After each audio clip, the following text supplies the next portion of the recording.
तो हम बात कर रहे थे कि क्या लफ्ज़ बिस्मिल्लाह आज के किसी मॉडर्न प्रॉब्लम की तरफ इशारा करता है। तो हमने एक हदीस देखी कि आउटरेजियस होकर, जब आप गुस्सा होकर, गमज़दा होकर किसी चीज़ को कमेंट करते हैं, शेयर करते हैं, उस पर लानत करते हैं, तो वो और एम्पलीफाई हो जाती है। आपका ये रिएक्शन था और आपकी प्रोफाइलिंग है यूट्यूब ने तैयार करके रखी है उसके एआई से चलने वाले एल्गोरिदम ने कि आप एक पढ़े लिखे, किताबों में गहरी बातों में रुचि लेने वाले हैं। अब हर किताब और गहरी बातों में रुचि लेने वालों को वो दिखाएगा।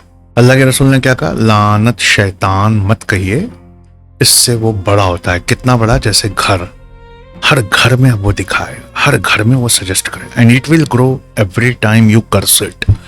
जितनी बार लानत करोगे उतना वो बड़ा होता जाए। मेटा जो फेसबुक के ओनर है, उनका एक इंटरनल रिसर्च आया है 2021 में कि आउटरेज, फियर, नफरत बेस्ड जो कंटेंट है, ये न्यूट्रल और नॉर्मल कंटेंट से 5 गुना ज्यादा फास्ट फैलते हैं।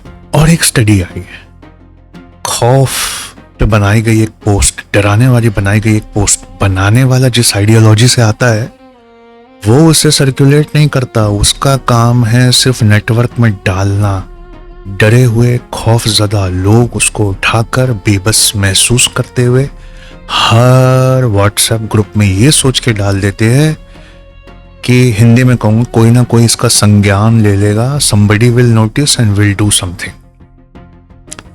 खौफजदा लोग जिनके खिलाफ वो रील बनी है, उन्हें अनपेड लेबर बनाकर अपनी रील को बंटवाया जाता है। तो एक गुस्से वाली रील बनती है अपनी आइडियोलॉजी के लोगों का शॉर्ट सर्किट करने के लिए, और एक खौफ वाली रील होती है अपने से दुश्मन लोगों को पूरे वक्त डरा रखने के लिए। और मेटा की रिसर्च कहती है कि outreach based content receives 5 time more algorithmic amplification. मतलब गुस्से पर मबनी मजमून 5 गुना ज्यादा तेजी से उसको बढ़ावा मिलता है, वो फैलता है। ये बात सोचिए, किसी ने 1400 साल पहले क्या बताई थी। इस अटेंशन इकोनॉमी में फिर बिस्मिल्लाह का मतलब क्या है? तो इस हदीस का सेकंड पार्ट बहुत सही कहता है कि तुम विटनेस करो। पहले तो ये देखो कि किस नियत के तहत ये बनाई गई है। Witness, reflect and do not amplify the darkness, name the light. हिम्मत रखो और तुम बोलो कि इसका सही ये है, ये गलत है, ये झूठ है जो बताया जा रहा। ये कह के अफसोस में डूबकर, सर भारी करके उसे बंद मत करो। उसी टैग्स, उसी उसके साथ उस कंटेंट क्रिएटर का नाम लेके जवाब देता हुआ लिखो और उसके साथ टैग कर दो। जो वो देखेगा उसको फिर ये भी सजेस्ट करता है वो। इस एल्गोरिदम की लड़ाई को हमें समझना हो। लेकिन जब तुम इसका जवाब बनाना ना, तो नफरती मत बनाना, क्योंकि अंधेरा अंधेरे से नहीं कटेगा। पहले तुम अंधेरा हाईलाइट करना और फिर इत्मीनान से, पूरी मुस्कान और तसल्ली और खुशी के साथ उसको मोहब्बत के पैगाम में डालकर करना। यही तरीका रहा है बड़े लोगों का। अगर मैं रिलीजन के बड़े लोगों को छोड़ दूं, किसके मुंह पर किसने थूका तो तलवार फेंक दी, वो सब कहानी छोड़ दूं, तो दुनिया के कर्टसी के हिसाब से जो लोग सबसे बड़े लोग रहे हैं, जैसे महान आत्मा हम कहते हैं, जैसे हमारे गांधी जी हैं, नेल्सन मंडेला है। मैं आपको एक किस्सा सुनाता हूं यहाँ पे, मॉडर्न जमाने का, बिस्मिल्लाह के तदब्बुर पे। तो जिस दिन उनको प्रेसिडेंट बनाया गया नेल्सन मंडेला को, तो उन्होंने अपने टेबल पर खास 5-6 लोगों को दावत दी। सब लोग खाना खा रहे थे, बड़ा हॉल था, फंक्शन था, पर ये 6 लोग खास थे, इनके खासम खास थे। ये प्रेसिडेंट बन गए तो उनको अपने टेबल पे बिठाया। तो उसमें से एक इंसान था, उसका चम्मच कटलेरी पूरे वक्त कांप रहा था, घबराया हुआ था, पसीना पसीना था। उन्होंने उसको हाथ थामने की कोशिश की, लेकिन वो इतने जोर से रोने लगा कि उसने अपना हाथ छुड़ाया और वो वहां से चला गया। वो एक वाइट मैन था। लोगों ने पूछा ये कौन था, तो उन्होंने कहा कि अरे ये वो पुलिस वाला था जिसने मुझे जब अरेस्ट करके बैरक में डाला गया तो इसकी तैनाती हुई। ये मुझसे इतनी नफरत करता था कि रोज सुबह ये आके मेरे ऊपर पेशाब करता था। ये अपनी टॉयलेट रोक के आता था और मुझे देखकर मेरे ऊपर पेशाब करता। पर आज मैंने इसे माफ कर दिया, ये मेरे पास बैठा है। इसको देख के फतेह मक्का का वो सीन याद आ गया तो अगर कोई एम्प्लीफिकेशन हो रहा है, कोई निगेटिव चीज आ रही है, उसको तवज्जो दोगे तो वो और एम्पलीफाई होगी, एल्गोरिदम उसे और लोगों को सजेस्ट करेगा, शरीफ लोग तवज्जो देंगे तो और शरीफ लोगों को आउटरीच करेगा। धीरे धीरे हमारी मानसिकता के साथ वो खेल रहा है। उसको टैग करता हुआ, मोहब्बत में डूबा हुआ एक पैगाम लिखना पड़ेगा, मुझे नहीं पता कैसे, पर ये एक पॉसिबल सॉल्यूशन है। गुस्से से गुस्सा और बढ़ेगा, निगेटिव फीलिंग आएगी, तो हमने देखा है पिछले एपिसोड में कि निगेटिव फीलिंग से शैतान एम्पलीफाई होता है। इसका एक पहलू हो गया। दूसरा, आजकल ना मेंटल हेल्थ क्राइसिस पर WHO का एक रिपोर्ट है 2024 का, हमको पढ़ना चाहिए कि एंजाइटी और डिप्रेशन क्यों आती है। बहुत सुनने लायक वर्ड्स हैं, धीरे धीरे बोल रहा हूं। मॉडर्न प्रॉब्लम्स को हम कुरान में मैप करने की कोशिश कर रहे हैं। तो leading cause of disability, mental disability world wide, ये एंजाइटी और डिप्रेशन है। मतलब फिक्र और डिप्रेशन ये दुनिया भर में एक एपिडेमिक की तरह फैल गया है। 8 में से हर एक इंसान को मेंटल हेल्थ डिसऑर्डर है।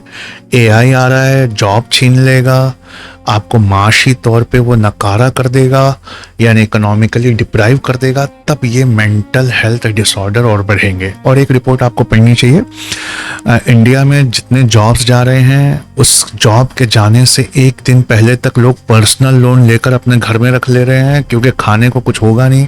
अगले 8 महीने बाद मुझे जब जॉब मिलेगा तब तक मैं क्या करूंगा, तो एक वार चेस्ट बिल्ड कर रहे हैं। ये एक रिपोर्ट आई है कि पर्सनल लोन एक एक सैलरी वाला इंसान, जिसके ऑफिस में ये चर्चा है कि इसकी नौकरी जाने वाली, वो 15-15, 20-20 नहीं, 40-45 पर्सनल लोन्स ले रहा है, हर ऐप के थ्रू ले रहा है। ठीक है। और दूसरा, जितने पर्सनल लोन्स बढ़ रहे हैं, जितनी नौकरियां जा रही हैं, उतना डिप्रेशन की दवाएं बिकना बढ़ गई है।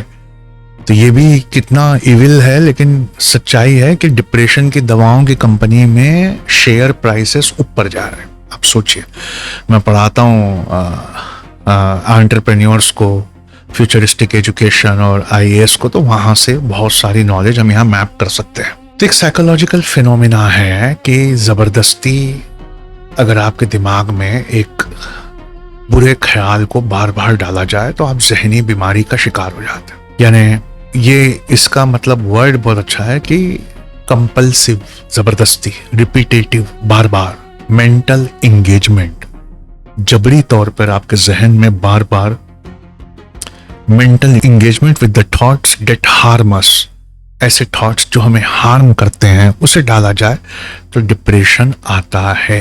And the more you fight an intrusive thought, जितनी बार आप अपने जहन में घुसपैठ करने वाले इस ख्याल से लड़ते हैं, वो ख्याल उतना मजबूत होता जाता है। एक वर्ड सुनाता हूँ रिपोर्ट में से, it grows like an embryo, it grows like an embryo. तो क्या करना चाहिए, यहाँ बहुत सुनने वाली बात है। तो स्टम्बलिंग एनिमल मतलब वो लड़खड़ा के जो जानवर हिला था, ठोकर खाया हुआ जानवर, वो हमारे दिमाग में आने वाला एक इंट्रूसिव थॉट है। मतलब वो हमारे दिमाग में घुसपैठ करने वाली एक नेगेटिव फीलिंग है। कर्स्ड भी शैतान, ये एक इमोशनल एंगेजमेंट है जो सहाबी के मुंह से निकला, लानत हो शैतान पर जिसकी वजह से ये ठोकर लगी। ये एक इमोशनल एंगेजमेंट है। And this thought starts growing like a house. तो अपने आप को शांत करना है और फिर कहना है बिस्मिल्लाह। उससे बुरा मत कहो निगेटिवली, पॉजिटिवली वो नाम लो जिससे रोशनी फैल जाए। मालूम है कितना अच्छा एक मॉडर्न क्राइसिस का सॉल्यूशन बताता हूं। It is a reorientation, a conscious turning of the entire inner architecture. आपके अंदरूनी बनावट का जो शऊर है उसको दोबारा एक नया रुख देना, a reorientation and a conscious turning of your entire inner architecture towards the most beautiful name. हमारे लिए अल्लाह है, आपके लिए ईश्वर है, आपके लिए सतनाम वाहे गुरु है। द प्रॉफिट ने ऐसे कहा था बिस्मिल्लाह। Same mechanism but with a greater depth, with a greater dignity. अब वो इतना छोटा हो गया जैसे एक मक्खी, और आपके दिमाग में अब ये नई आर्किटेक्चर। अब इससे आप सॉल्यूशन ढूंढना शुरू करेंगे। देखिए, मैं कुरान नहीं पढ़ा रहा हूं, मैं आज के मॉडर्न ज़माने के प्रॉब्लम्स को सिर्फ अभी कुरान शुरू कर रहे हैं, हम उस पर आज के मॉडर्न ज़माने के प्रॉब्लम्स को मैप करना शुरू कर रहे हैं। सिर्फ बिस्मिल्लाह पे मैं बोल रहा हूं अभी, ठीक है। तो 2026 में एक और फिनोमेना है जिससे ये बिस्मिल्लाह वाली थ्योरी हम लगा सकते हैं, उसको कहते हैं political demonetisation.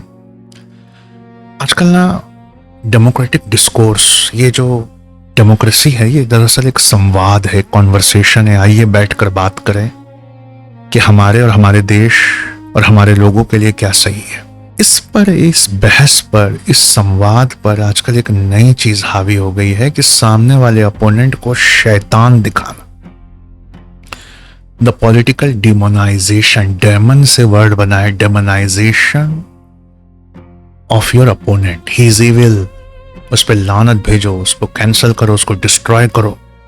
PU research centre Israel का है, गहरी पॉलिटिकल थ्योरीज पे रिसर्च करता है, पढ़ना चाहिए। इसी से पॉलिटिकल पार्टीज वो मक्कारियां डिसाइड करती हैं जिनको वो हम पर आजमाते। 70% ऑफ अमेरिकन्स एक पॉलिटिकल पार्टी को अपोज करते थे। वो कहते थे कि ये हमारे वे ऑफ लाइफ के खिलाफ है, ये हमारा राइवल कॉम्पिटिटर नहीं बल्कि एक एग्जिस्टेंशियल एनिमी है, इसको हटाना बहुत जरूरी है, ये देश को खा जाएगा। यही पैटर्न इंडिया में है, यही पैटर्न पाकिस्तान में है, टर्की में है, यूरोप में है। सेम नमूना, सेम पैटर्न है ना, हर जगह रिपीट हो रहा है कि भाई मुद्दों पर बात को छोड़कर you are building the identity on demonizing other. अपनी शनाख्त आप तामीर कर रहे हो सामने वाले को शैतान बनाकर। लानत शैतान पर, यही साहबी ने कहा था। आज वो नेशनल स्केल पर हो रहा है। The opponent is now not the opponent. He is the so-called enemy. And the moment you say like this, he grows like a house. वो घर घर पहुंच जाता, घर घर हर हर वो पहुंच जाता। मतलब डेमोनाइज फिगर वो आपके कैंपेन का ऑर्गेनाइजिंग सेंटर, मरकजी नुक्ता बन गया। नो वंडर अमेरिका के प्रेसिडेंट आज कौन है। This is the best example of this mechanism. India में भी आप देख सकते हैं, टर्की में आप देख सकते हैं, पाकिस्तान में आप देख सकते हैं। The more you curse the larger he becomes, not because he was right, लेकिन ये एम्प्लीफिकेशन है। क्या बताया उन्होंने 1400 साल पहले कि जितना करोगे, भर भर के गालियां दोगे, वो भर भर के गालियां खाएगा, वो उतना बड़ा हो जाए। ठीक है, अब यहां सुनना है बहुत जबरदस्त चीज कि इसका उल्टा है वो पवित्र नाम लेना। मतलब बिस्मिल्लाह इन पॉलिटिक्स क्या है। हमें सीखना होगा to anchor our discourse in principle, not in the persona of the enemy. हमें गुफ्तगू को दुश्मन की शख्सियत में नहीं, उसूलों पे गुफ्तगू को, उसूलों पे संवाद को कायम करना होगा। What you stand for, not what you curse. नहीं जीतोगे चुनाव, not what you curse, what you stand. मतलब बिस्मिल्लाह रोड पार करने से पहले और खाना खाने से पहले ये इतनी छोटी फिलॉसफी नहीं है। वहां भी करना चाहिए, हर चीज में करना चाहिए। रब का नाम, वाहेगुरु का नाम, ईश्वर का नाम, अपने अपने अकीदे के मुताबिक। पर ये इतनी छोटी चीज नहीं है, ये लॉ ऑफ कॉन्शियसनेस है जिससे इमोशनली एंगेज करोगे, उसको एम्पलीफाई करोगे। अल्लाह से जब इमोशनली एंगेज करोगे तो वो उसके ट्रू साइज में आएगा, क्योंकि अल्लाह का नाम इतना बड़ा है। This law operates simultaneously eight 3 levels. कैसे? और इंस्टाग्राम, फेसबुक, उसके अलावा एक बुक आई थी द सीक्रेट, उसमें क्या था और कुरान के साथ उसका क्या अपोजिट विजन है या कितने हद तक दोनों सेम है। आइए अगले एपिसोड में चलता हूं, ये वीडियो बड़ा हो गया है। आइए।